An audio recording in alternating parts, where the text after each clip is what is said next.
morning. It's about that time again where we come together to learn, to share experiences, and we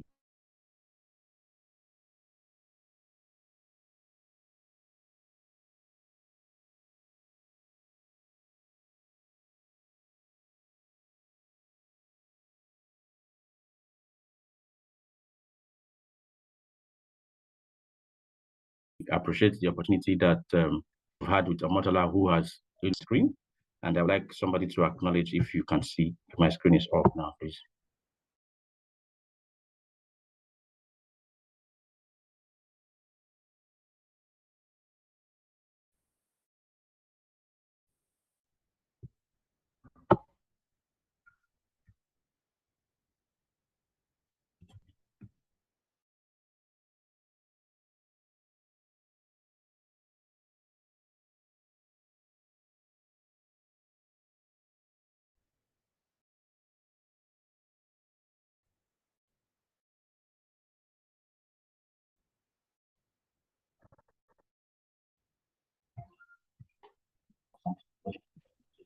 That my screen is up, please.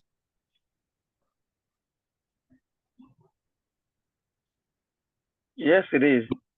Fantastic. Thank you very much. All right, so I'll go straight to read Omotola's profile. It's very rich, and so I'll try to be a bit fast just so we're able to cover that and then we don't waste so much time on that.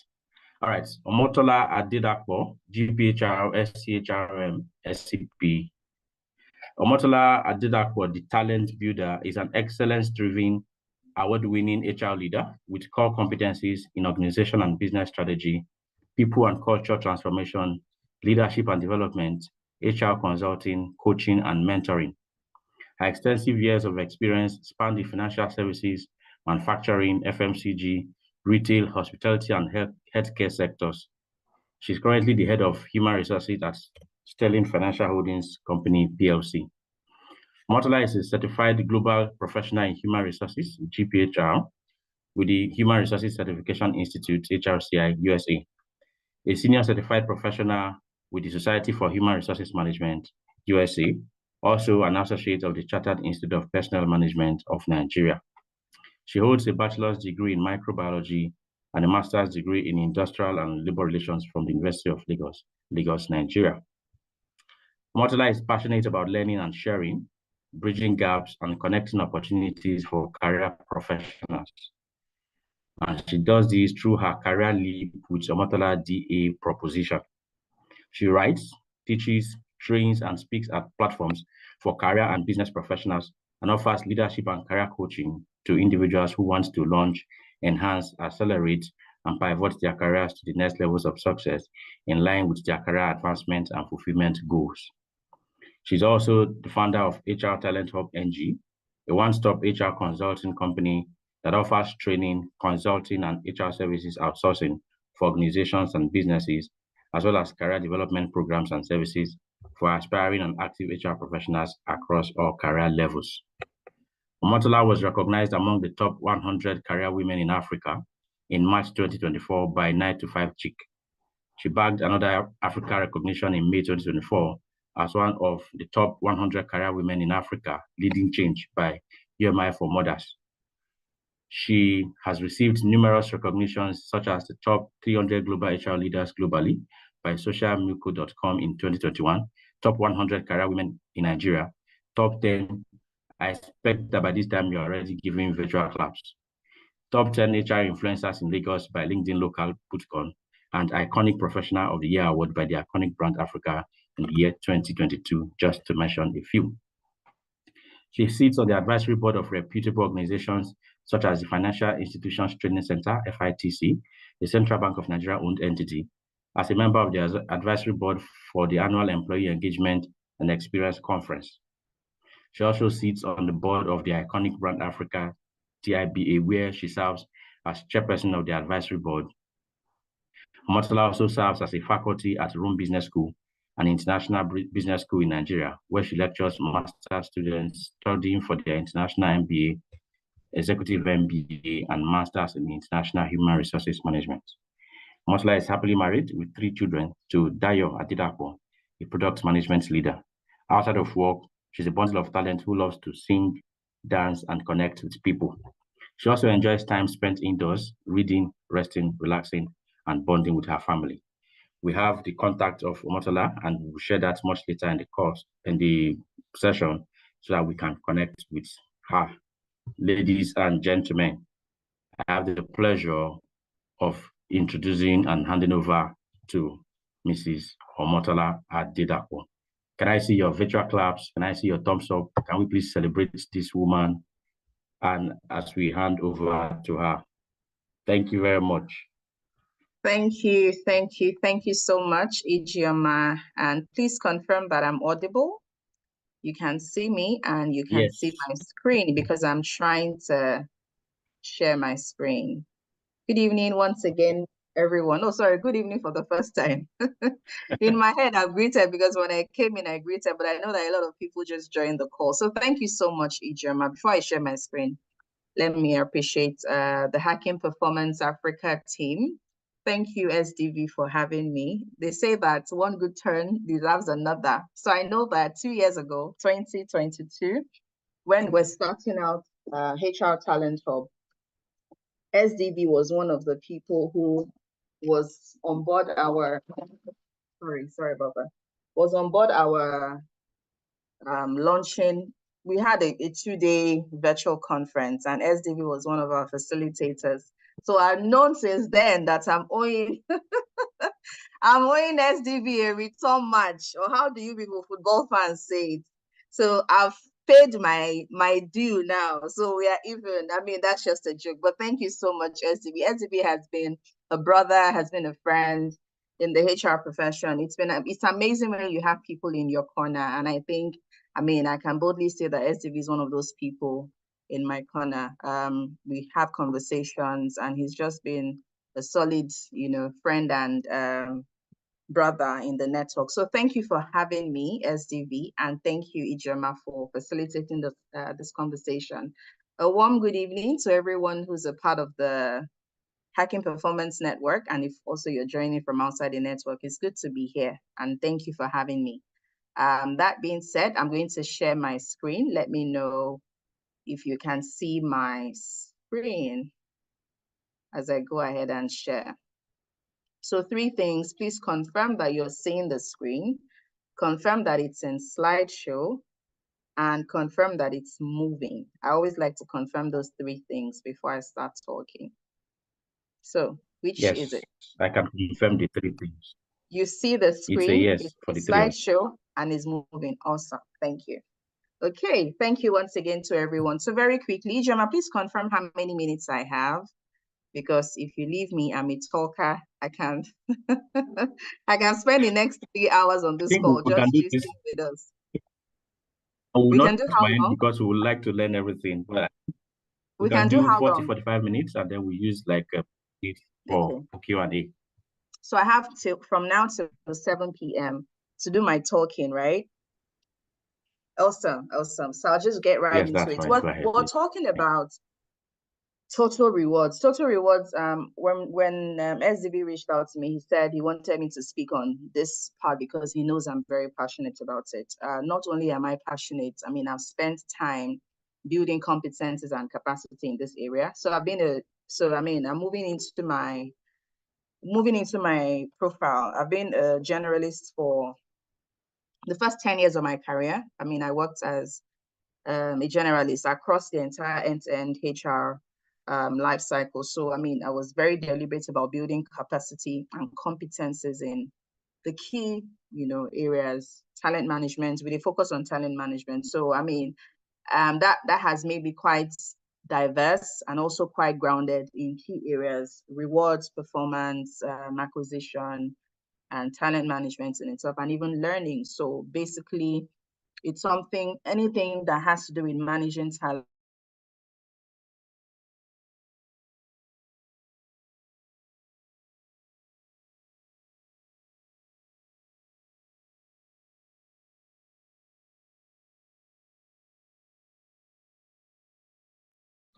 Hi, everyone. I can't seem to hear Omotola again. Is it from my side alone? have Okay. an interaction at this point. So what do employees?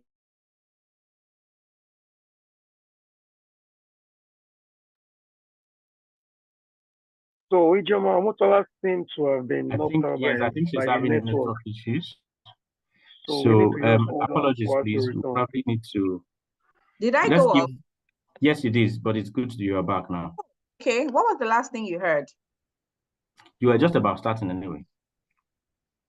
Okay, but was I already on this slide? The current slide you can see. Oh, I'm no longer sharing. No, you're not sharing yet. Okay, okay. What was the last slide you saw? What was the last slide that popped up? Let me see. It's coming up now. Let me see. Yes, this is the first one. Okay. So you had Had moved you to seen your this profile. slide? Yes, you have. No, you've not. This has not been Oh, up. I was still on my profile.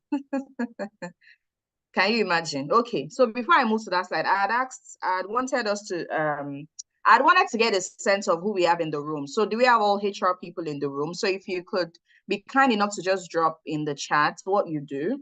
So are you in HR? Are you outside of HR? It would be nice to know if we have any, if you have any people outside of HR on the call, just to get a sense. And in the same vein, I'd also would like us to share. So in this slide that I had gone into, I had asked, what do employees want? Or what do we think that employees want? Particularly for HR people, you manage employees based on your experience in the time that you've managed them. What do they want? Can we start the conversation from there? So I'll be in the chat, looking forward to your responses. Okay, thank you so much, Sheung. He says, outside of HR, in tech, awesome, awesome, awesome. So what do employees want? Can we just share our thoughts? I mean, I usually would love conversations being very interactive. So I'm looking forward to hearing from us. Okay, I'm seeing this from Hacking Performance Africa says employees always want more money. Yes, so money makes the world go round. So what is rewards without money, right? Okay, so any other thoughts? Thank you, HPA. Any other thoughts as to what employees want?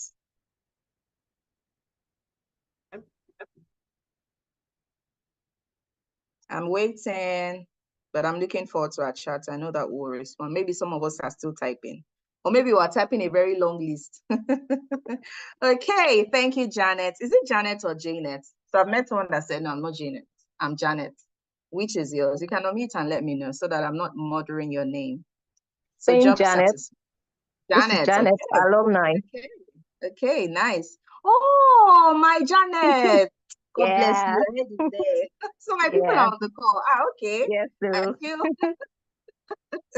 I'm feeling really cool to know that. Okay, my own Janet. Okay, awesome. So we have Janet says job satisfaction. HPA says hybrid work. Ijoma says mental well-being. So disclaimer, I had a Total Rewards Masterclass a month ago, and some of the slides you see here are excerpts from the Total Rewards Masterclass. So please say thank you to Sheung very well, SDV, and Ijoma, and everybody in Hacking Performance, because a lot of this is what people paid for, and then you're getting on this call. I mean, this is not everything, but just a few excerpts here and there. I mean, you can always get the full package if you sign up for it, but this is just a taste into what we had at the masterclass. So like, for example, Janet who was on that class would know that this was discussed at the masterclass a month ago. So thank you so much. Thanks for your responses. Let me see if there's any other thing. Okay. Ijoma says mental well-being. Loretta says job security. Okay, she's in HR. Loretta is in HR. Awesome. Ijoma says, want more money. Employees want money and recognition. Awesome. Okay, so that's what we have for now. So let's move on. This is what we think at the HR Talent Hub based on our experience.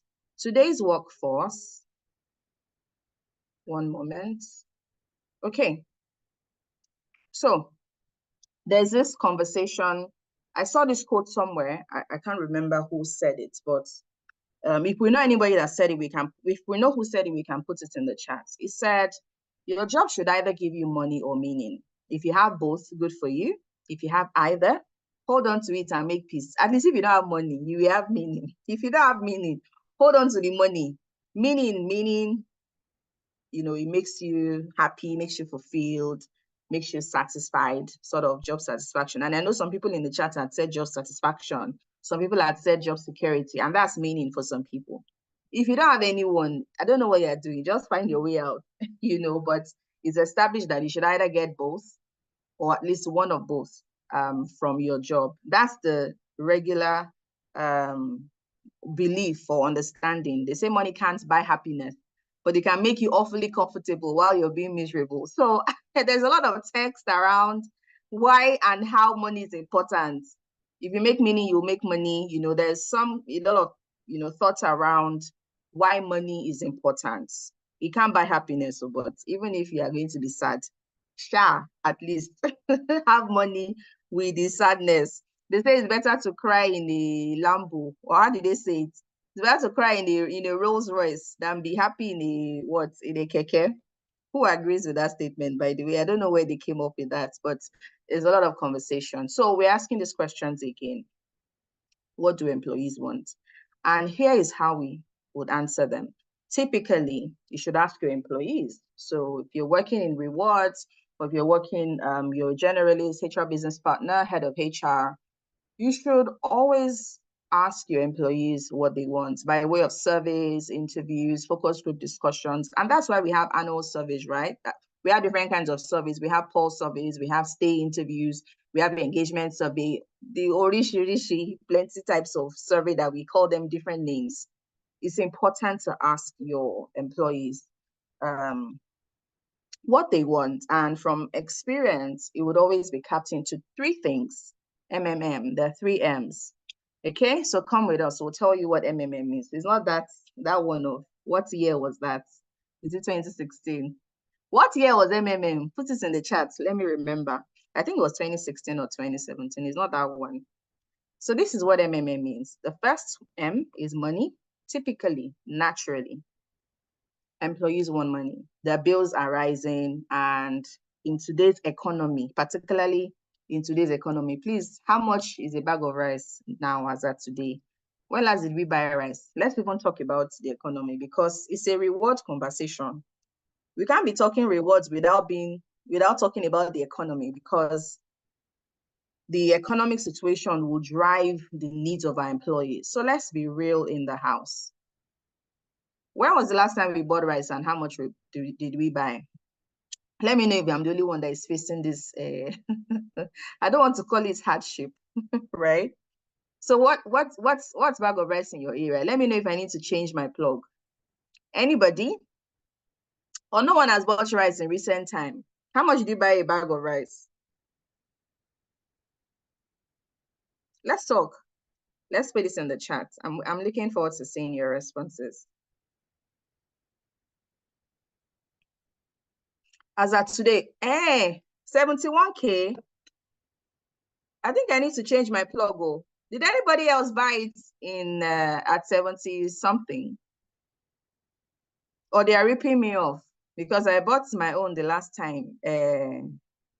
She said it's 90K, but she'll give me 85. Me too, I bought it 85. I mean, no, 88. Said she removed 2K. Said it's 90, but she'll remove 2K. My rice customer.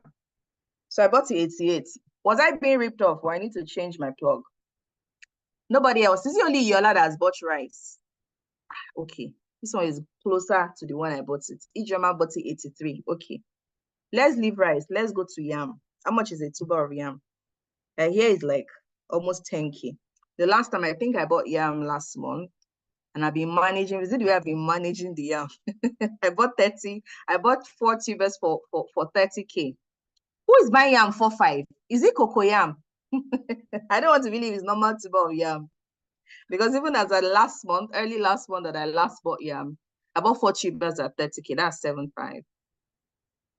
Hey, this one is more like it. 11K per tuber. So I don't know where Ijoma is seeing his own yam for 4.5. Maybe you will carry all of us and go there. Let's go and buy our yam there. So when we talk, when we say that, when we talk about money, we live in a country, we live in an economy that is tough right now. So anything we are doing that does not have money at the center, I'm not sure it's going to fly, because our employees are constantly being stretched. The standard of living, the cost of living is constantly being stretched. So as rewards professionals or as HR people trying to design rewards programs, survival is at the top of the minds of everybody. So financial survival, stability, and security. I still see chats coming in. Okay, Toyosi says sizes differ. Okay, that's why I semi bis cocoyam. Okay, I forgot Ijoma stays in Delta. When Lagos people are talking, don't be comparing prices. You are buying a Delta price. Am I right? You stay in the East, right? So we in Lagos, we are seeing shaggy. So we cannot compare ourselves. I believe food is cheaper in the Northeast. I mean, in the Southeast, rather. Yeah, so food is cheaper in the Southeast. It's as well. Unfortunately, we can't carry our bags and move to the Southeast. We have to do this Lagos the way it's doing us. Okay, so let's move. So number one, money guaranteed. Secondly, employees want meaning. And what does meaning mean? They want jobs with clear responsibilities. They want jobs with challenging goals, exciting opportunities to learn, to ideate, to harness their growth. You can't bring someone in and it's not clear what they're supposed to do, especially today's workforce today's generation of people, they want to do exciting stuff. They don't want routine. It's almost difficult to start at the bottom of the ladder these days. And then you wonder, okay, so if you don't do this job, is it me that will do it? Nobody wants to photocopy again. Nobody wants to do the basic, maybe Excel stuff. Nobody wants to file documents. And you wonder, I'm sorry, is it me that's supposed to do it? Again, it also speaks to why are we still doing those things? Why are we still doing those routine? Why do we still need humans to do those routine things? It also speaks to how we're inventing or reinventing our process in HR, because you see that today's workforce, except the person is maybe an IT or an intern, maybe they're still in school, but the graduates who are recruiting these days, graduates already feel like some roles are beneath them. And then when you look at those days, SDV now, those days when we started, the years when we started HR, it was always expected that when you are the entry level guy or you're the least in the team, you will do certain things. So employees don't want to come to work and then all they do from morning till night is photocopy. They want to do jobs that they want to feel like I'm managing stuff, like I'm doing managerial work. I'm doing important stuff to the organization, and that's why it's important. It also trickles to performance. It's important that when you're setting KPIs, people want to see that the job I'm doing is adding value to the organization, is tying to the organization's goals and objectives. Serious employees. Oh, I know that there are some people that just want to post 30 days, make a pay, give me my money. Let me hear background, give me my money and let me go. They probably have other stuff they're doing and they can't be bothered whether they're adding value to the organization or not. I'm not speaking about those ones because those are not the benchmark. The benchmark of employees are people who want to grow, people who you would need for your organization that will help you push performance and productivity.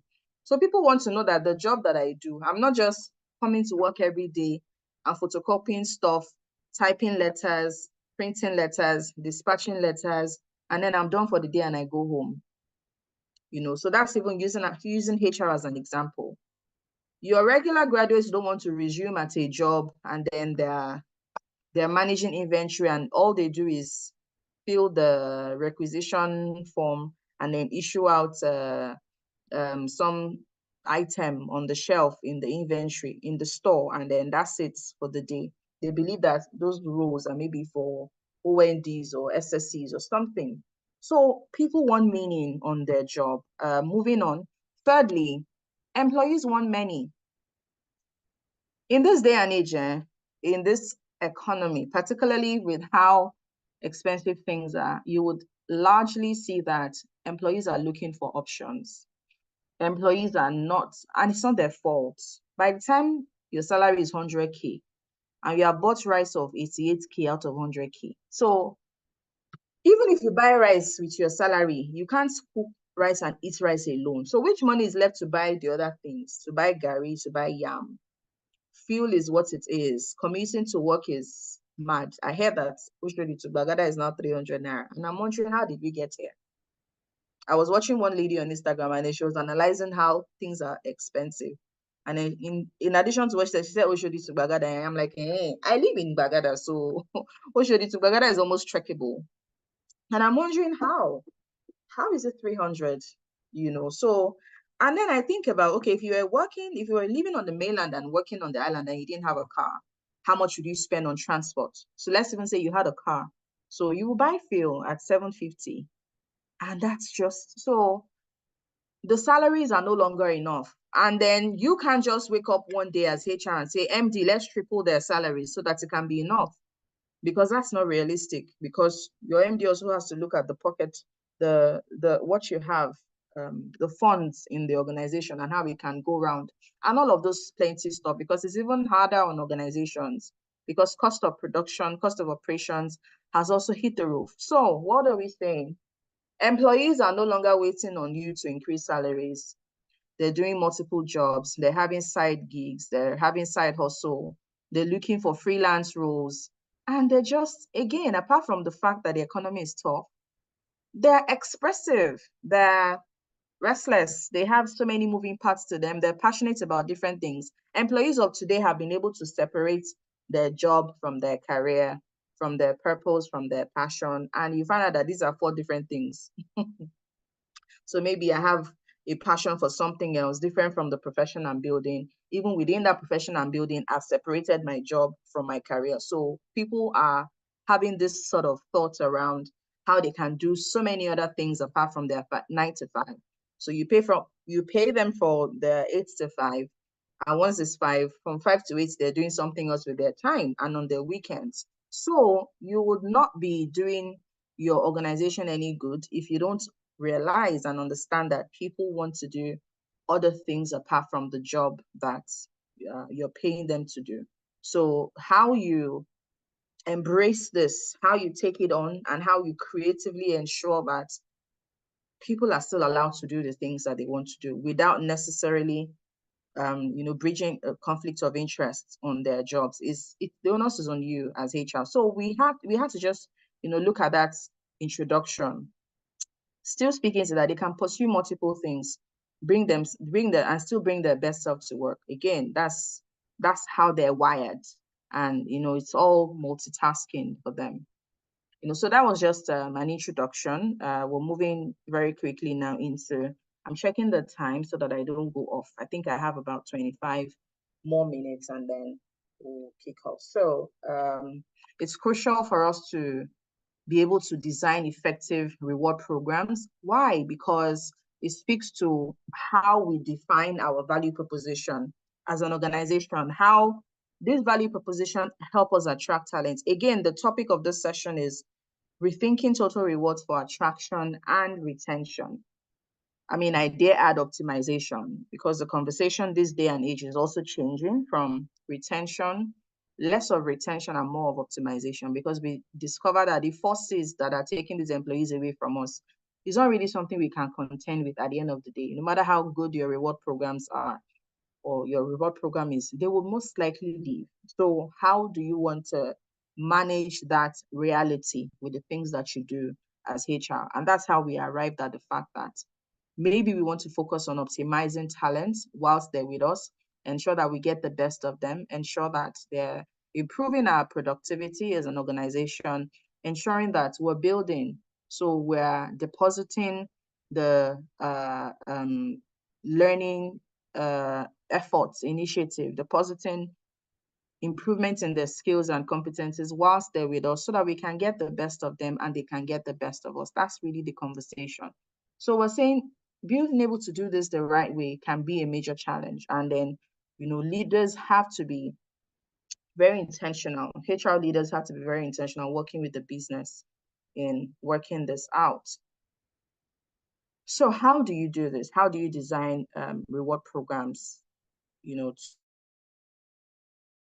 and work it to your advantage. Let's look at Maslow's hierarchy of needs. Still also looking at as an extension of the things we looked at earlier.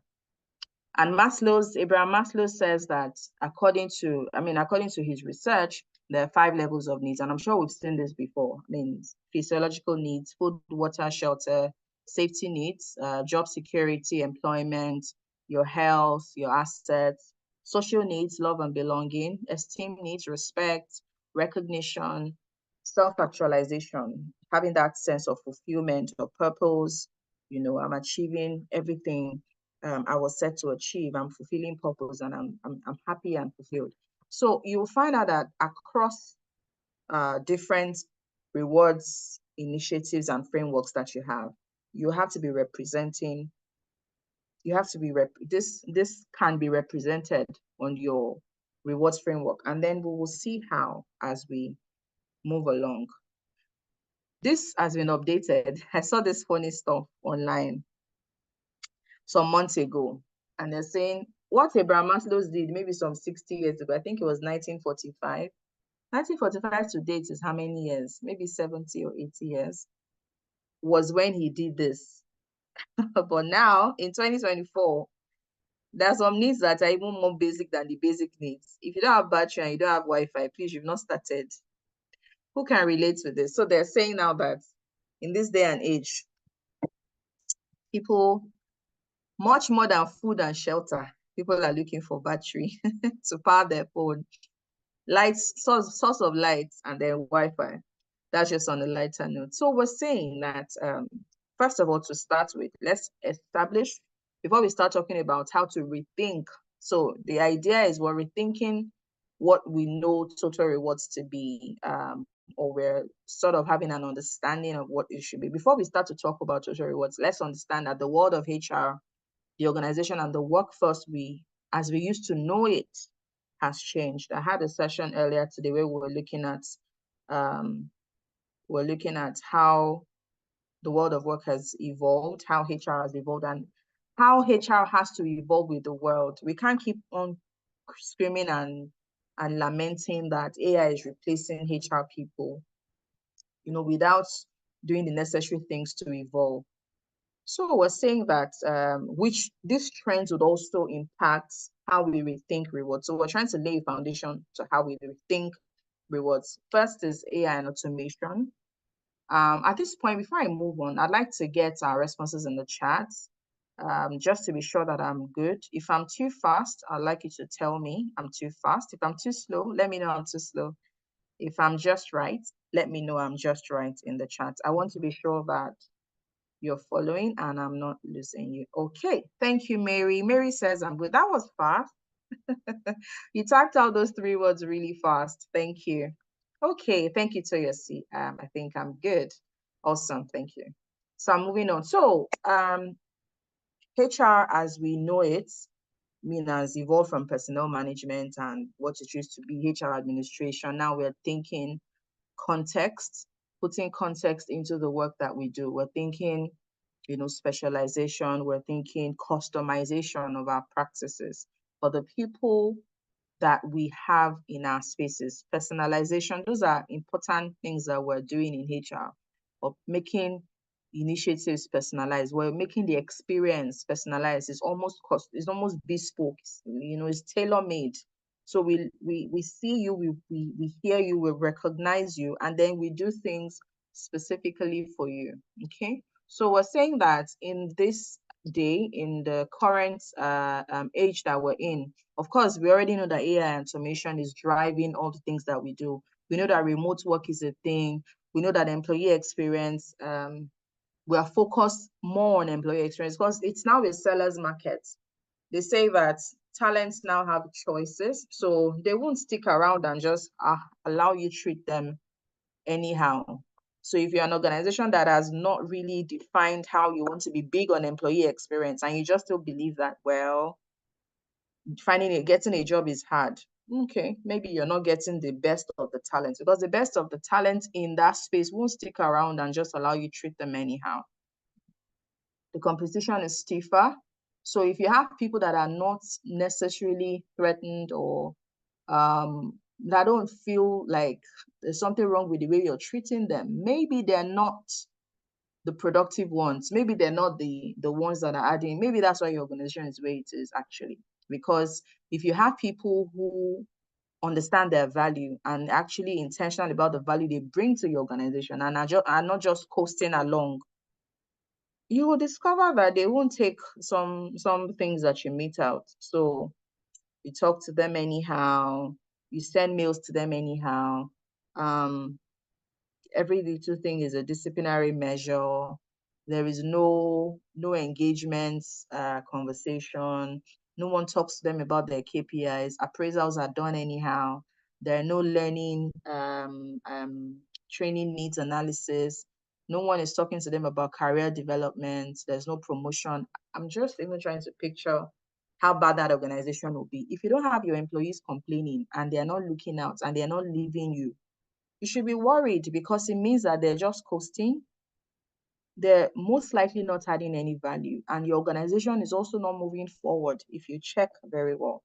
So we're saying that in this day and age, organizations that are big on productivity, big on growth, organizations that are big on winning in the industry, winning in the sector that they play in, they would, by extension, be big on employee experience because they want to keep their talents, they want to make them happy, and they want them to be productive. So they will be big on what do we do to these guys to make them excited about the work that they do. So for the life of me, I wouldn't understand why allowing toxic organizations to fester does not bother certain people, because do we not understand that these people have a choice? Do we not understand that they would leave? And do we not understand that if you let a good talent leave, it's your loss as the organization? Because then you have to start the process of replacement all over again. Some organizations and some leaders are still stuck on the fact that, oh, if I ask this person to go, or if this person goes, that's a disadvantage. 80% of the time when an employee leaves your organization, the person is going to get better. So it's going to get a better offer with a better pay. So they're better off. But you as the organization, you as the team, are you better off? So, and that's why we say, oh, regrettable loss versus non-regrettable loss. And, a lot of conversations which we shouldn't even delve into. Let's just focus on rewards, which is why we're here. So we're saying diversity, equity, and inclusion. These are some of the things that are happening that we need to tap into, and which would define or dictate the way we think about rewards, the way we craft rewards, and the way we design it to match the employees we have in our organization. Also, technology, digital transformation, creating flexibility around work, and also employee satisfaction and inclusion. Moving on, some of the HR practices that are, that are the trend now, that are innovative, is where data-driven with the decisions that we're making. So you will not just go and meet your CEO and say, oh, I want to increase salaries by 70%. What data informs that? What benchmark survey did you do? What cost of living survey or research did you do? Have you checked our books? Have you checked the profits we made versus the profits we made last year? What's the revenue? What's the productivity metrics versus staff cost? So on what basis are you proposing that this salary increase be made? So everything is driven by data and by a deep understanding of the business that you play in, which is very important. Personalized needs for motivation. So employees have different motivation, different needs, different things that motivate them. Some people want autonomy. Some people, they don't care what job title you call them. Let them just have work-life balance. Some people don't care about workspace, whether I find a place to sit or not, whether I have chair and table, I'm fine. Let me just do my work and go home. But some people are very finicky about the job title. If you call their job title human resource officer versus human resources officer, there can be problem. Some people feel that human resources officer, that plural resources, is more prestigious than human resource. Some people will say, no, don't call me HRBP, call me HR business partner. Some people feel that there's more prestige with being called an HR business partner than an HRBP. Some people will say, no, don't call me HR manager, call me head of HR. So some people, that's what is important to them. Some people, they don't care about all of those things. Is my salary complete? That's where we can fight. If you like, Tom, some person has told me, if you like, tell me to report to a monkey. I don't care who I report to. Just make sure that my salary is complete. And some people say, me, I can never report to someone that is not a senior manager. Or I can never report to someone that is not the MD. I can only report to, if I'm not reporting to the MD, count me out. So when you have this, when you hear these things, how many people can relate with the things I'm saying? I need to be sure that it's not just me that has seen different kinds of employees who want different things. So can I have a yes in the chat if you can relate, or a thumbs up, either a thumbs up or a yes in the chat?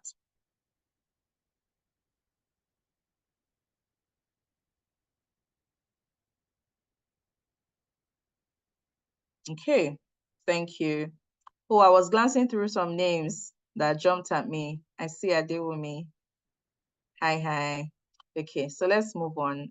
Thank you for your yeses in the chat, so we can relate. So the employees want different things. So we already know that different things motivate them. Of course, we'll be thinking about personalized solutions to match those needs, and that's why you can't effectively do rewards without running surveys, different surveys, and it will depend on what you're trying to achieve that time. So if you run a pulse survey, you just want to get your net promoter, maybe you want to get your net promoter score, you can run a pulse survey to achieve your net promoter score. If you do a stay survey, you're trying to work on retention. If you do an exit survey, you're still working on retention. It's a pulse survey can help you build your EVP around attraction. So the kind of survey you run, or your engagement survey, yes, can also help you build your employee engagement index and your net promoter score. So you can't do some of the things you need to do in rewards without surveying your employees. And when you survey them, don't let it just be quantitative data that you have. Still get qualitative data from focus group discussions, from IDIs, individual interviews, from open-ended questions. So don't just, numbers. 60% said they will be happy to stay in the organization. 40% said they want to leave. Why do they want to leave? Engage them. So especially those figures that are bad, the lows, the low points, engage, interviews and focus group discussions, put them together, pick sample sizes and engage for that to get the qualitative insight so that you're not just working with numbers, which can mean anything. Okay. Moving on to the next slide. So there is a shift from traditional way of managing rewards as we know it to modern rewards, and then we'll look at that. So what is rewards? In the full scope, we're talking about both tangible and intangible elements. So I want to show us the components, and this is an excerpt from my Total Rewards Masterclass. So I just put bits and pieces of those slides into the main body of today's presentation. So total rewards, how do we define tangible and intangible elements provided by an organization to its employees? Of course, it includes financial rewards and non-financial rewards. And we'll look at how the components is. So we'll look at the component now.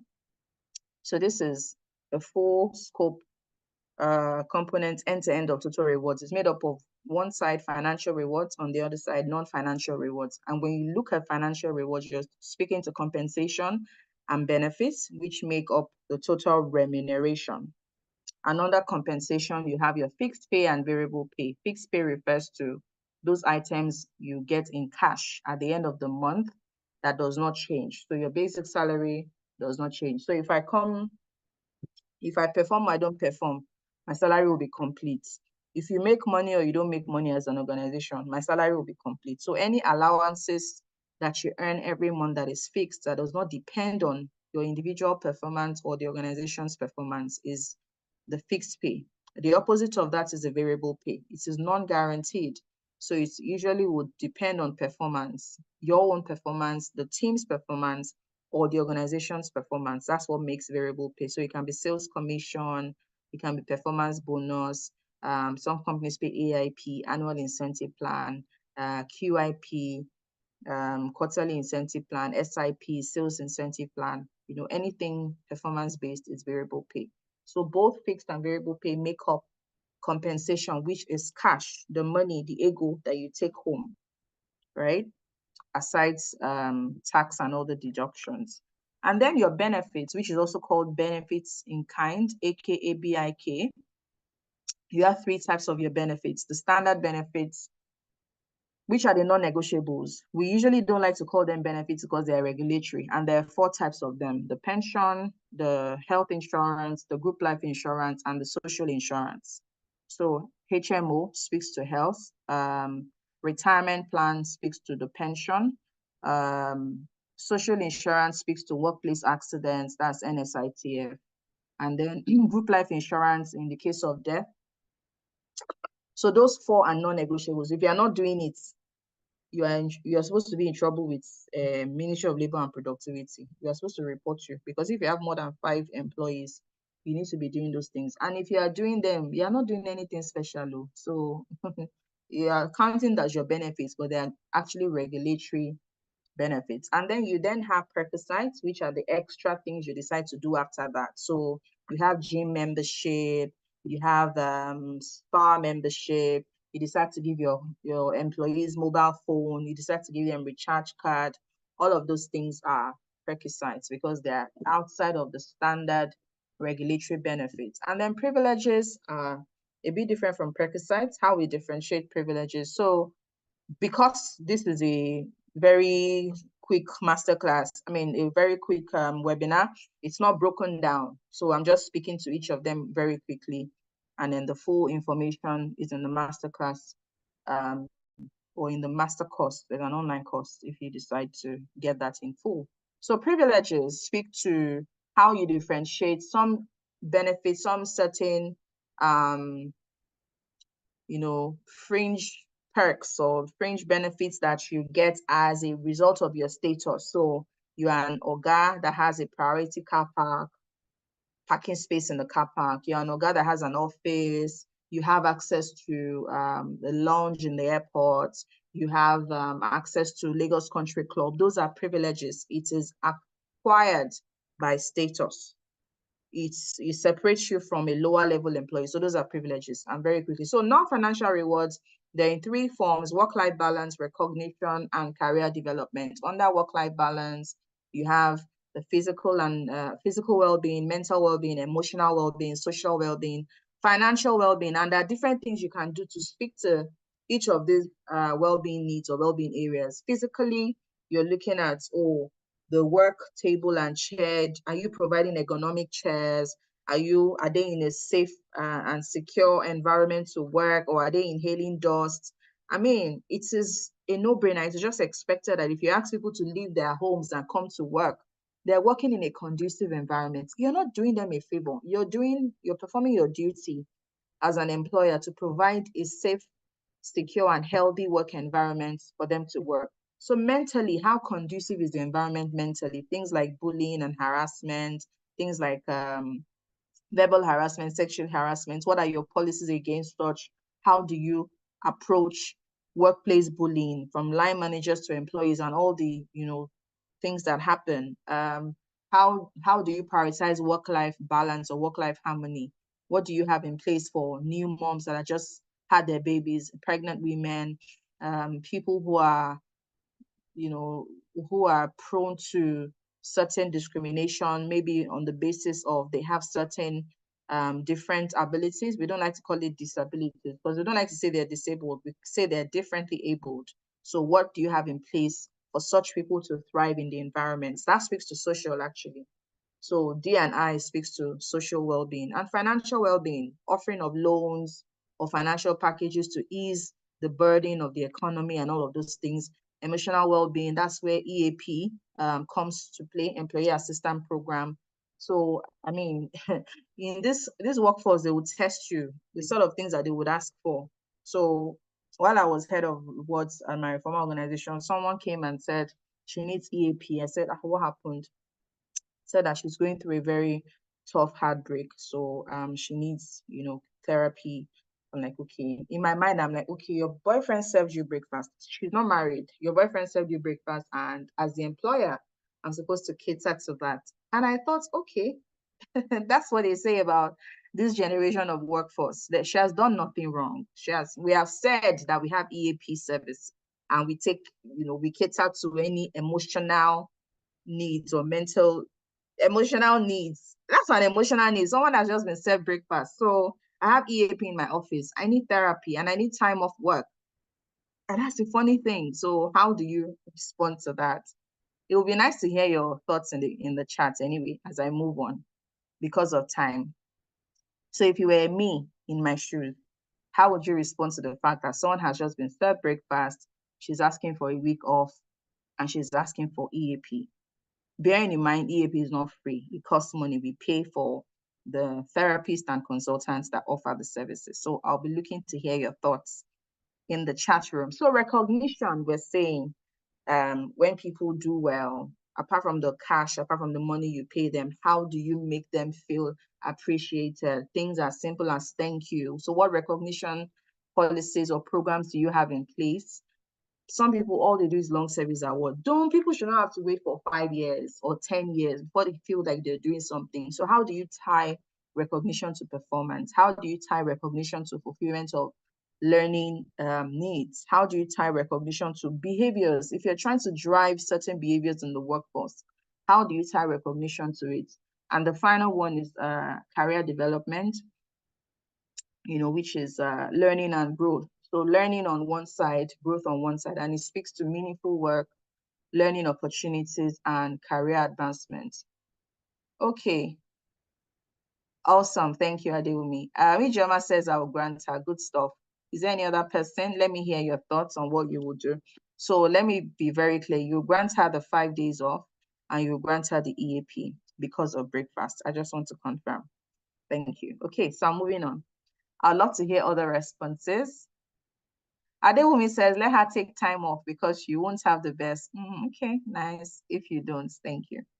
Thanks for your insights. Okay, so let's drop our thoughts and our responses as we move on very quickly. I know that my time is up and I'm going to need to wrap up very soon. So just looking at Abraham Maslow's laws again, I had to put that after here just so that we can sort of tie the different aspects of rewards, the two sides, compensation, benefits under financials, non-financials, work-life balance, recognition, career development, which speaks to meaningful work, learning opportunities, and career advancement. How do we tie it into this, the Maslow's hierarchy of needs, which is what represents, the different spectrum of what employees are looking for. So I just would have that there. And of course, like I said, financial reward covers fixed pay and variable pay. Benefits cover the standard, the perquisites, and privileges. I've spoken to that before already. I've spoken to what wellness and well-being, what it covers, recognition. People love to feel seen, heard, and valued. People love to know that their work truly matters. And this is where organizations miss it. So when we are thinking total rewards, we're not just talking money. As important as money is, people want to know that they matter. So you value me, you value the work I do. You commend me, you commend the work I do. You recognize me, you recognize the work I do. Otherwise, why am I going above and beyond just to get paid? If it's just to get paid, I will need to do extra. If I do the basic, I will get paid. So why do I need to go above and beyond, bend over backwards for you as an organization if I won't be seen, if I won't feel valued for the work that I do? Okay. And of course, non-financial rewards. Under learning and growth, we spoke to meaningful work. We spoke to learning. So these are key areas of need and key areas that as rewards driver, either as a reward specialist or head of HR or generalist who is interested in rewards, you need to be thinking through what you can do in this space. So let's talk about meaningful work. If I resume and I don't have a job description, it's not just a flaw in your HR process. It can mess up my entire 6 months probation period because I'm just floating. I don't have clarity on what I'm supposed to be doing. So you now, maybe in the 3rd month, you gave me JD and you still didn't give me my KPI. Okay, what am I going to be assessed on by 6 months? So when we say meaningful work, is that we need to be sure that people are not doing something different from what they actually are supposed to be doing, what they will be assessed or evaluated against. And people actually feel challenged, they feel enthusiastic about the work that they do. And it's part of the questions we ask in engagement surveys. We need to know that people are connected. People feel a sense of connection to the work that they do. So when we have employees in our organization, no learning plan, no learning initiative, no learning, nothing that you're doing to improve their skills and competencies, you're going to be at the receiving end of that, because you're going to have people who are not improving in their skills and competence. And of course, career advancement, all of that has to tie to your rewards, because you have to have a differentiated way of motivating performance or motivating the right behaviors. So people need to know that, okay, if I come into this organization today, the highest I can be is MD. How many years will it take me to become MD? So they need to see, okay, what's the career path? If I'm working as a receptionist, am I going to be a receptionist for as long as I remain in this organization? After how many years can I be promoted to senior receptionist, to administrator, to supervisor, to manager, to senior manager? How can I grow? Employees are looking for that. So we're discussing the evolving workforce and changing expectations, because we're saying we're rethinking. So the assumption is we know what rewards is, but we are rethinking rewards. We're trying to position ourselves to understand what is working in the world of today. And we see that there are demographic changes. It's no longer the day of our fathers where all they needed was pay me my salary and promote me. So even for our fathers and mothers, even when they were not promoted, they were fine as long as you were paying them and they were able to meet the needs of their families. They could stay in an organization for 40 years and not move past one or two stages. They were fine. But in this day and age, employees want different things. And we have looked at the different, spectrum of what their needs are. It is constantly evolving. It is constantly changing. So we must continue to evolve in our rewards practice to suit the needs of the workforce that we have in our world of today. There's also the rise of remote and hybrid work models.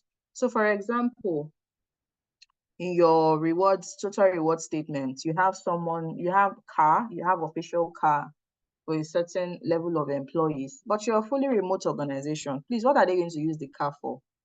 Because if you're so rigid and you're not flexible with your reward plan, maybe you've switched to full remotes as a result of, after the aftermath of COVID and everything became a global workforce. So if you're not rethinking how you will restructure that rewards framework, a car will not motivate, because this person does not go out. This person is indoor all day. Wouldn't you rather give them all that cash and let them do something better with it? Rather than give them a car, wouldn't you think of setting up an office space, a remote working space within their home, or give them the money to set that up? So, it's basically saying that the work pattern, the work model, the work approach also would help us rethink what we put together as what we design as rewards. And then the expectations in a post-pandemic world, which is where we're in now, there are still some organizations that are still feeling the aftermath of COVID, particularly in the factories. So in the manufacturing sector, you still find that they still have to use nose masks and they still have to use, they still have to sanitize and all of those things, because there's still that business continuity plan that has kicked in because of, COVID. Understanding the diverse needs of a multi-generational workforce is important as you're rethinking. So first of all, if you don't have data or analytics to even break down the workforce that you have in your organization, that's the first level, because we want to understand, okay, how many generations do I even have? So you have Gen Z, you have millennials, you have Generation X, you have boomers. That's 4 generations. What will work for boomers will obviously not work for millennials or Gen Z. So how do you want to position? It's by understanding their needs and understanding what motivates them, what drives them, and what can speak to them. As we wrap up, adapting rewards to new work models and expectations. So, and that's when I spoke to the guy who doesn't need a car because they work fully remote. So what is the impact of remote work on reward preferences? I would have asked this as a question, but because of our time, we'll just keep. I said that we're past 7 already so that we can take some time for questions. So how can we be more innovative with our rewards practices?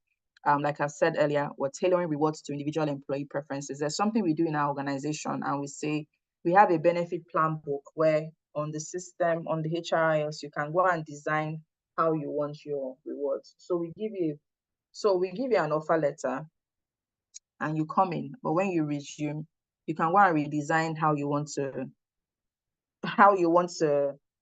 you know, what's the word now? How you want to mix and match, how you want to move things around. Do you want all your leave allowance every once in a year, or you want it every month? Do you want your 13th month at the beginning of the year or at the end of the year? Do you want your HMO in cash? Do you want us to monetize your car? So will now then give you a blank slate and ask you to reorder. So you have the same amount of money, spread it as you like and let us know. And it's a self-service.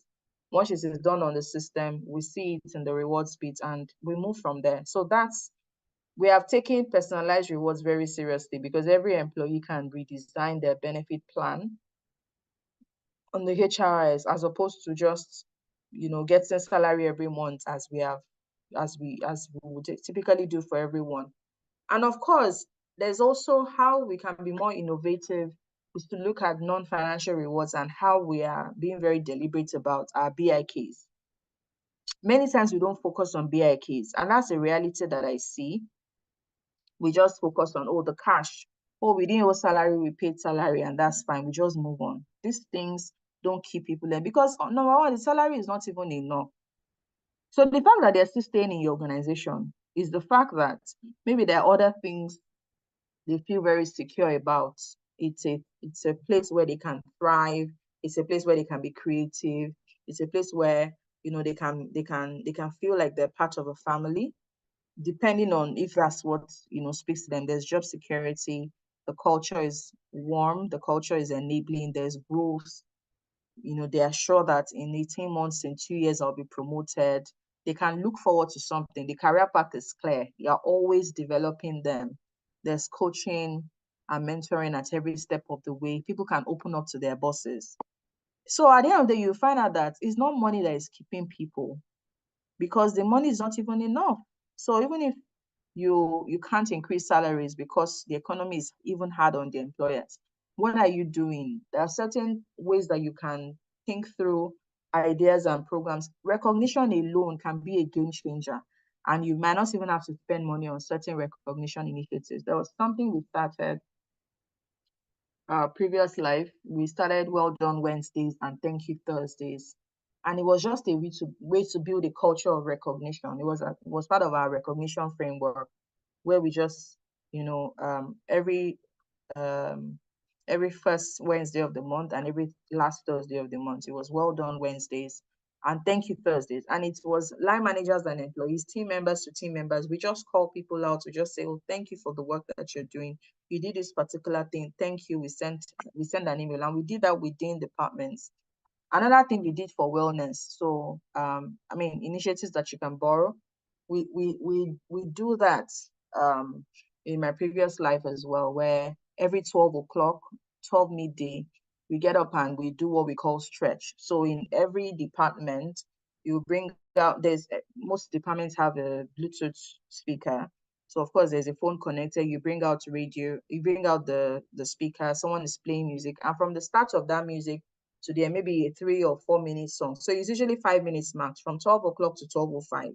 You play a song and everybody gets up and you're stretching. Someone is at the front doing, okay, raise your hand, hold your waist, bend, touch your toes, different things. Some people turn it to a dancing spree and they're using that 5 minutes to dance. But it was us driving wellness, driving that campaign to say, let's not be sedentary. Let's stretch. Let's get ourselves, active. Let's move. We need to get up and move. We've been sitting all day.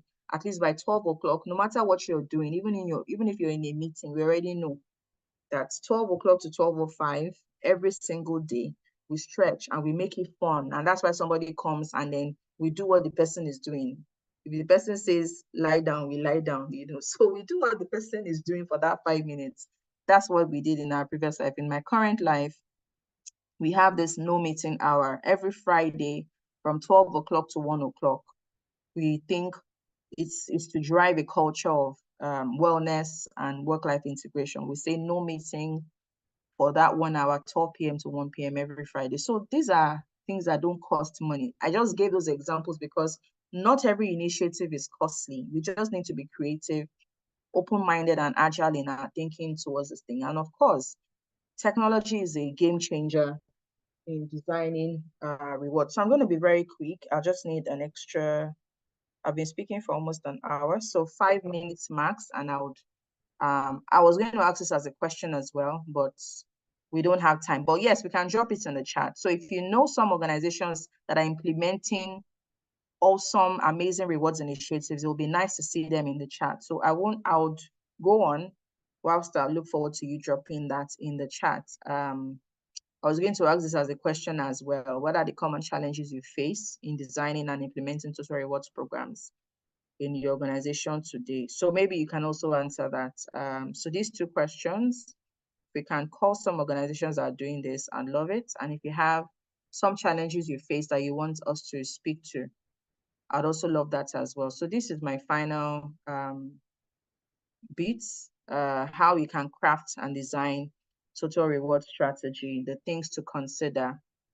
So it's important to tie your reward strategy into the organizational strategy.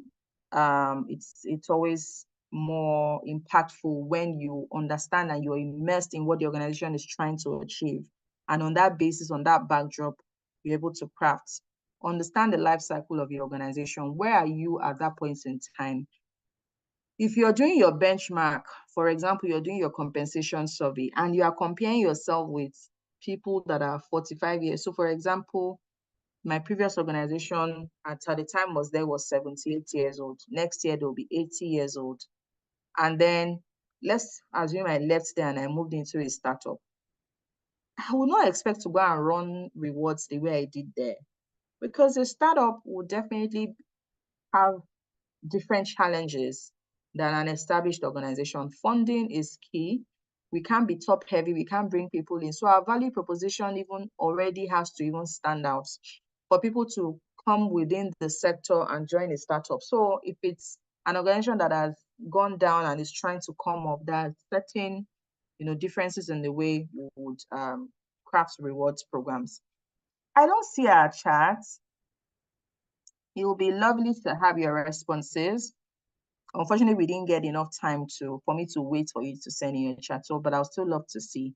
And of course, your reward strategy has to align with your overall people strategy. So you have an HR strategy that has outlined how you want to approach talent acquisition, how you want to approach performance, how you want to implement your learning initiatives, how you want to manage your governance and compliance, ethical standards. It's an entire HR strategy framework. Your rewards cannot be outside of that. It must speak to it. Then what's the culture that you drive or that you run in your organization? It will determine how you also craft your reward strategy. Leadership as well will be an important factor into how you craft your strategy. Thank you, Adewumi. Okay. I just saw you were answering the first question. Mary said, compare Apple with Apple. Okay, Ijeoma says, I know an organization that has declared a 4-day week. Wow.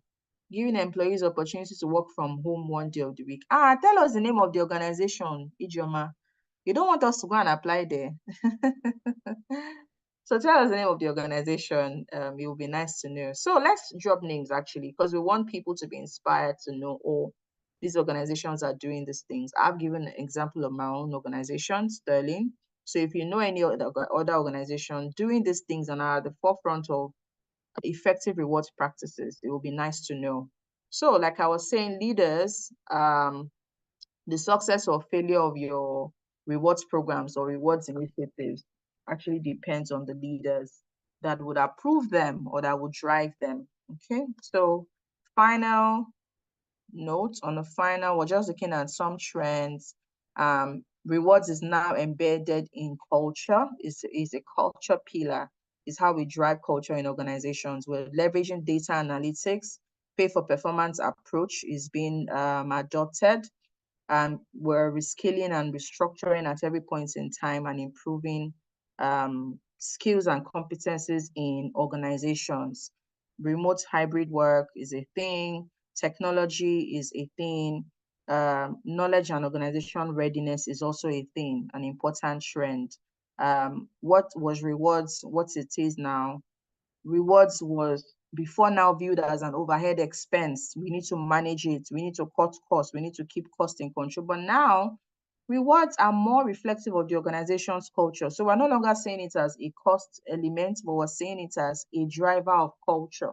And that's an important thing. When we say we are rethinking rewards, it's important to understand these trends. So it is no longer we pay salary, we'll do long service award, we'll do pay for performance, we'll pay bonus. It is no longer, so you as HR who would deliver this thing, you are no longer presenting it as cost, cost, cost.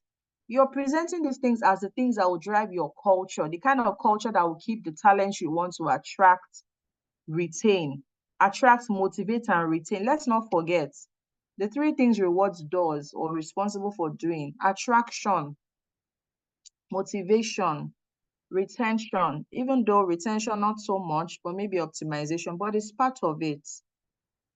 So we want to drive the right culture. We will need initiatives, rewards initiatives. When we say rewards, remember we're no longer talking about money, but other creative and innovative things we do to make our employees feel wholesome. Secondly, total reward used to be was just a paycheck of standardized health, welfare, and retirement. But no, rewards is now a full portfolio of different options, and people can even now pick what they want. A holistic wellness and well-being program, career development program that helps the employee experience. Rewards is no longer a paycheck. It's now a full spectrum of both financial and non-financial rewards. Before now, employees believed that they knew what was best for employees, but now before now, employers believed they knew what was best for employees, but now employers focus on what the employees want and need, because you ask, you listen, you learn, and you design offerings for your customers.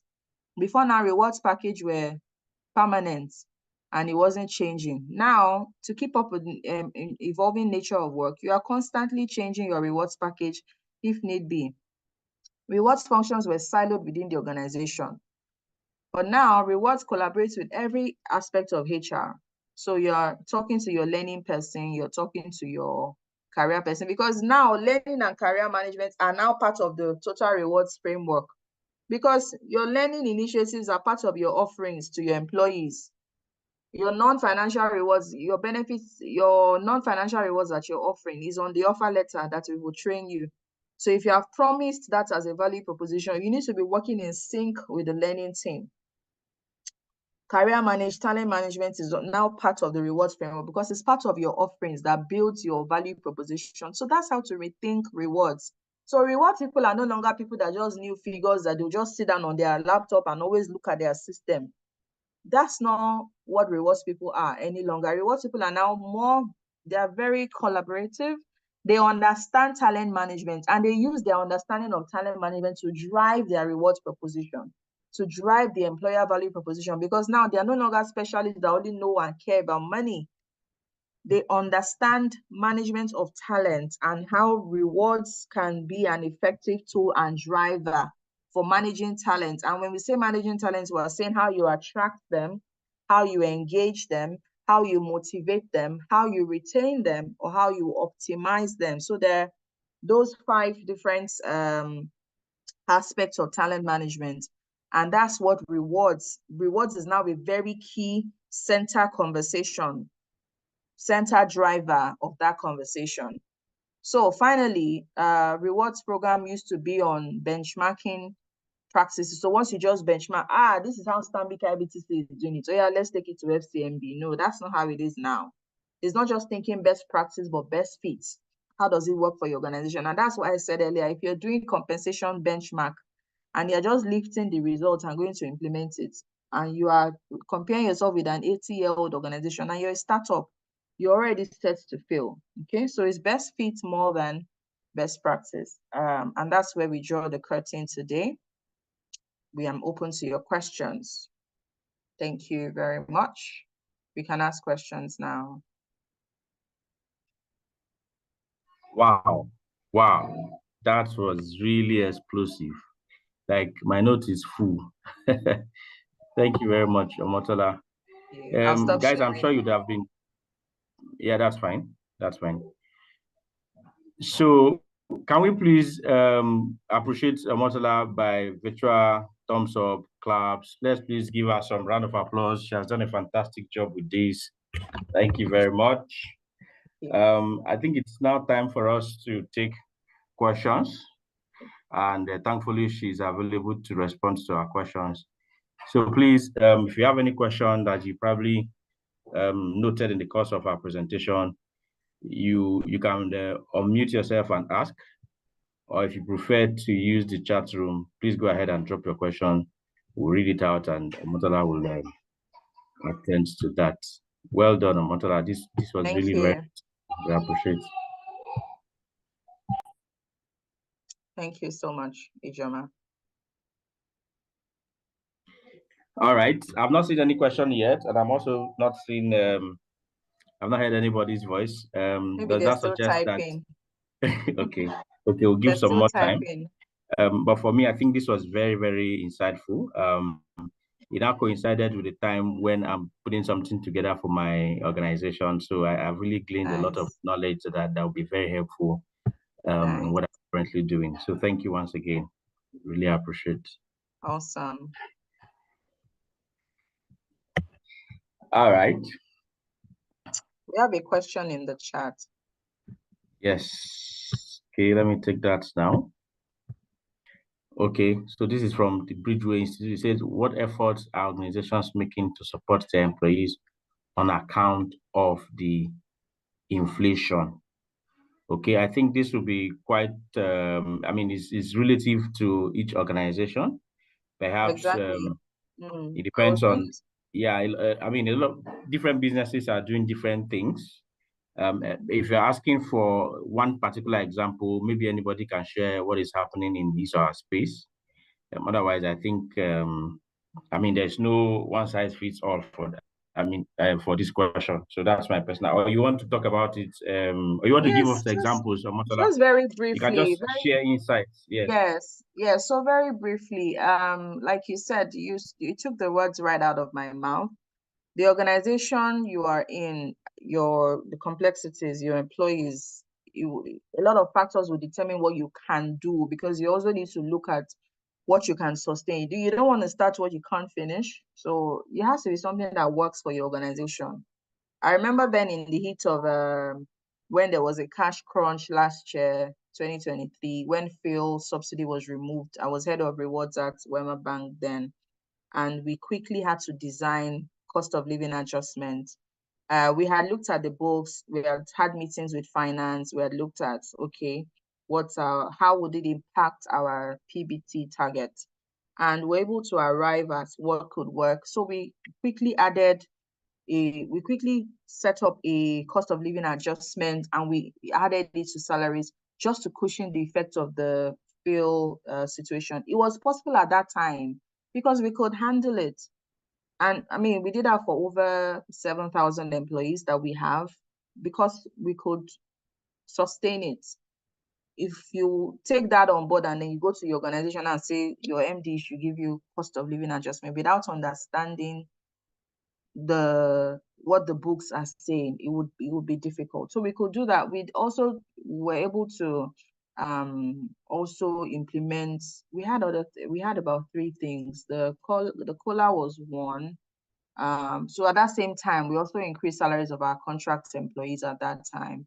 And then we're always sharing some thoughts, personalized messages with our employees, just to help keep their minds, saying, we're offering words of encouragement, we're having check-ins, we had town hall meetings, just to ensure that people were taking the full subsidy issue. We also ramped up conversations on our bus run. We also had some carpooling implemented for certain sector people. So we pushed out more pool vehicles to convey people to and from work in certain areas that we could implement that. I think we took off. So for mothers that were bringing their babies to the crèche, we slashed the amounts that was being. So just different things that we could do to cushion the effect of the fuel subsidy at that point in time. Okay. Fantastic. Thank you very Yeah. much, Omotola. If I have anything to add, I think that it's about, understanding what the needs of the people that you want to serve is. And if there's anything that I've taken Yeah. from today's session, there's a place where you talked about, if you want to know what people want, ask them. So that will be Yeah. it for me. Yeah. Because, different factors could be responsible for why different organizations choose different means of attending Yes. to responding to the effect of inflation in the economy. The stage that the business is, if it's a startup, if it's growing, if it has matured, the kind of people that you have in there. So, from what you said now, data will be very helpful. You need to do some analysis to understand the kind of people you have and what their needs will be, because it has to be tailor-made. Okay, it's not Yeah. what works for one organization may not work in another organization. Absolutely. And like I mentioned earlier, the best thing is to find out from them, because there's this saying that says that you can't barb somebody's head in his absence. It used to be Right. employers thinking or Yeah. designing things for us. Now, from part of the last thing that you showed us is that employees' voices are beginning to be louder. They need to be Yeah. heard. They need to come to the table where they speak about things that concern them. Okay, so Yeah. instead of just thinking for them all together, it makes sense to bring them close and understand from Yeah. surveys, from focus discussions, through different means. You should be Yeah. able to hear what they are saying and even what they are not saying, and then act accordingly. Okay, that would be my Absolutely. submission. Awesome. Thank you, Ijama. Well done. It's all right. I don't know if there is. Okay, let me go to the chat program to see if there's another question. Okay, no. Okay, this is just saying thank you. All right. That suggests that you have enough answers to your question already. It's actually 7:30 already. What that means is we've done about an hour 30 minutes. For me, if you leave me, I'll say please bring it on. So many things that we can learn from this session, and it has been very, very insightful. So once again, we appreciate you. I don't know if okay, I think is another question. As HR, do you get carried along by the finance department on the company's financial position? Or how do you ask to know about it without being seen as too forward or spying on them? Okay, so let me reserve my comments and allow Omotola to step in on this. Please, let's help our colleague. So this is the problem.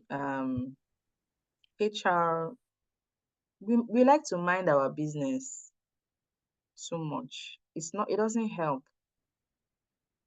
Why would a finance people say you are spying on them or you are too forward?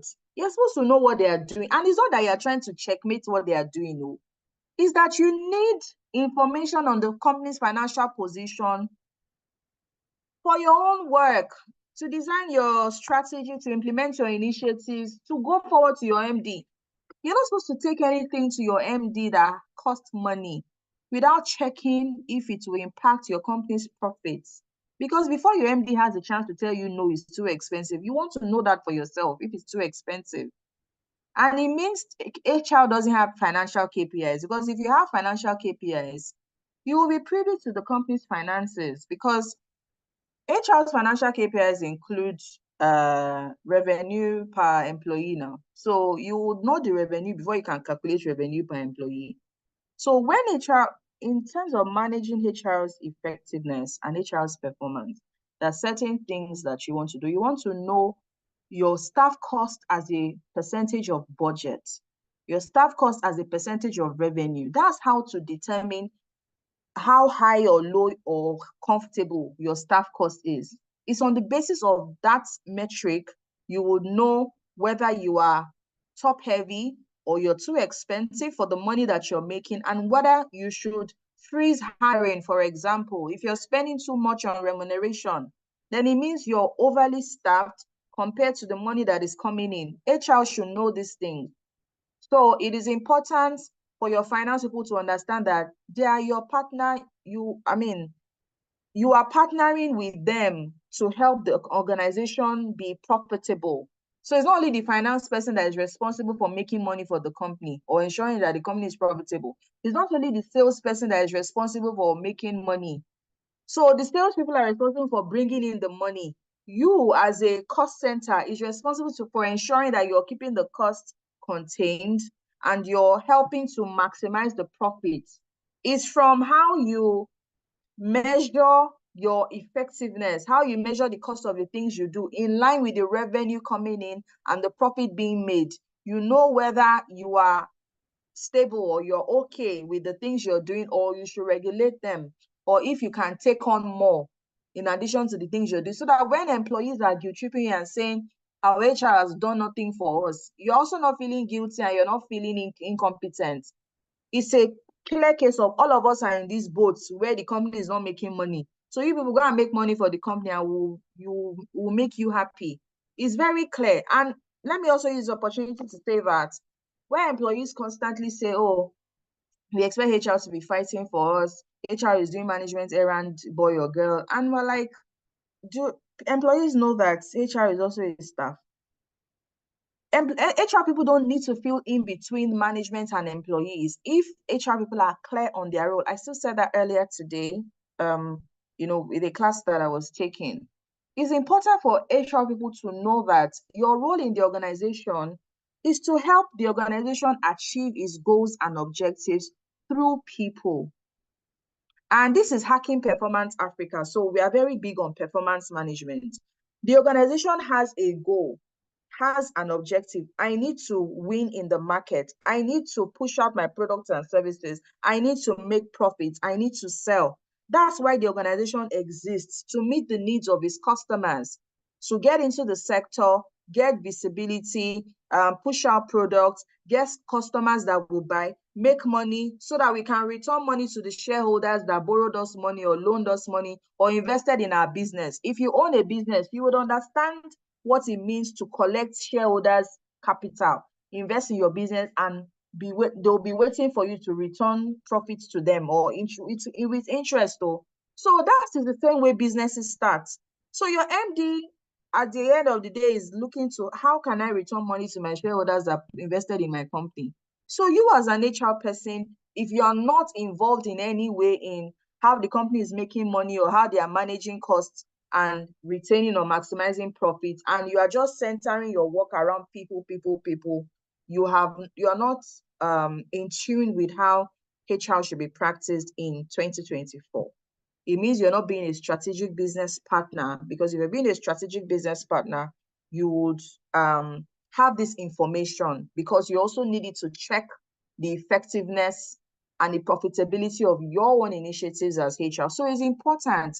And that's where stakeholder management and relationship comes in. So for the person that asked this question, if you've not been doing it before, your HR team has not been doing it before, maybe you're not, either you lead the team or not, it's important to start building relationship with salespeople.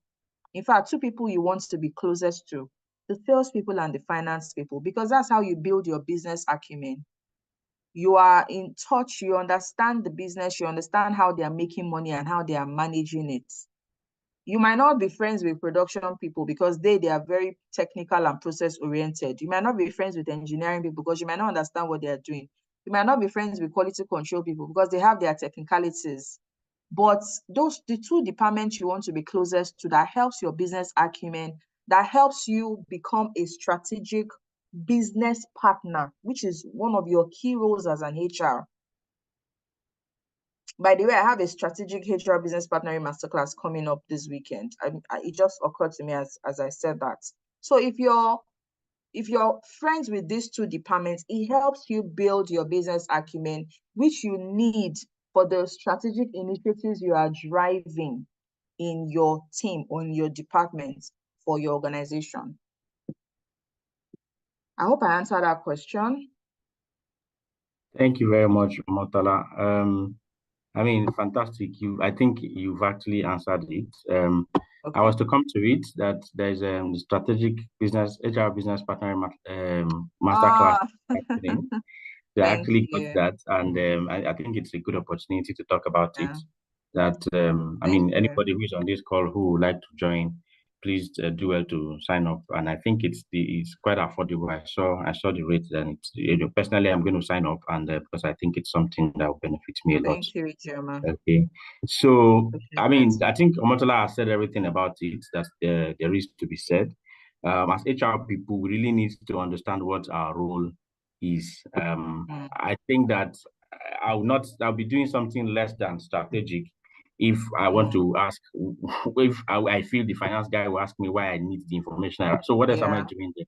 So HR people need to really be stronger. We have to come with more value. We have to position ourselves in Mm, such a way that we'll be seen as people who are really adding value.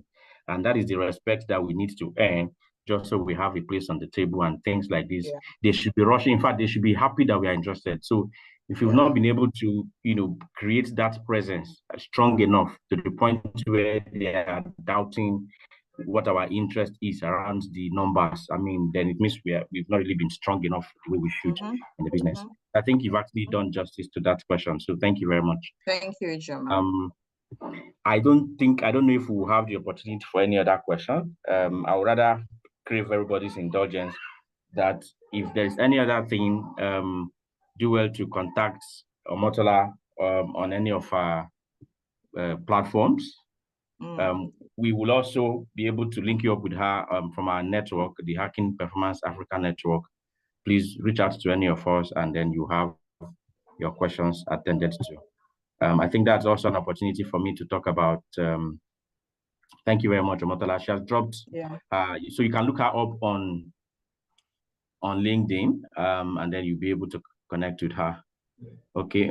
Mike is saying something. I get production figures every month and use Yeah, it to calculate that's another employee way. productivity. Yeah. Something I learned from SDV. Fantastic. I mean, we should Yeah. ask questions. We should seek, information, things that happen around our business. And like you said, if we don't have those information, those data, we will not really be able to plan, things that will be impactful as HR people. So we Mm, need to be seen as people who are qualified to do the job we do, in the mm-hmm. sense that we make impacts, and we will not be able to make impacts if we do by Mm, designing strategies if we don't have this data. So I think that's a very yeah. beautiful one. Thank you Yeah. very much. Thank you. In HPAN, we like to push the frontiers of knowledge further. We bring sessions like this every now and then, and it's completely pro bono, free of charge. So if you want to Mm-hmm. join us, please feel free, and welcome everybody. It's on that note that I would like to say a very big thank you. I don't know if Sharon would like to say anything. Otherwise, fantastic. Thank you very much, SDV. Yes. Hi, Ijoma. Yes, please go ahead. All right. Omotala, my sister. Thank, My brother. thank you so much for Brother. doing this. I didn't expect anything less than this. We've known each other, and this is the quality I know you're made of. And I know you can even do more. If you allow you can speak till tomorrow. I know you. Yes, so So that's why I had to thank ask, how you. many minutes do I have? Even when I asked, I Yeah. still went over. It is my way. Apology. Yeah, those of us who have this teaching thing in us, who love to impart Yeah. knowledge, that's how it is. So thank you so much. It's been quite insightful, very informative, and very, very educating. God bless you, and we hope that when we call you another time, you would still, come. So let me Yes, just say definitely. one sentence. So for that person who asked that question about does finance carry you along on the business numbers, revenue, profitability. So I understand that every organization, in terms of their culture, they are in different Mm, stages. So don't feel bad if you are not there yet. For you to mm, get there, you need to be seen as HR that is adding value. Then they trust you, then you earn credibility. Once mm, you earn credibility, you attend business meetings. These numbers, you would have them easily. So just mm, ensure that you start working towards earning that credibility where you can sit in all very important meetings in the business. So mm-hmm. if anybody is not there yet, do not feel bad. It is in stages and in phases. So on that note, Thank you once again, Omotola. Ejoma, my guy. Thank you for doing this. And thanks everyone for joining. And as you know, we are King Performance Africa. We are all about growth and impact. Omotola, God bless you. Thank you. Have a good evening and bye, everyone. Bye. Thank you. Bye, everyone. Thanks for having me. Thank you very much. Bye, Omotola. Bye, everyone. So the link to join the WhatsApp group has been posted. So if you want to join us, you are not a member yet, feel free, and then we'll receive you. Thanks, everyone, and have a very wonderful weekend. Cheers.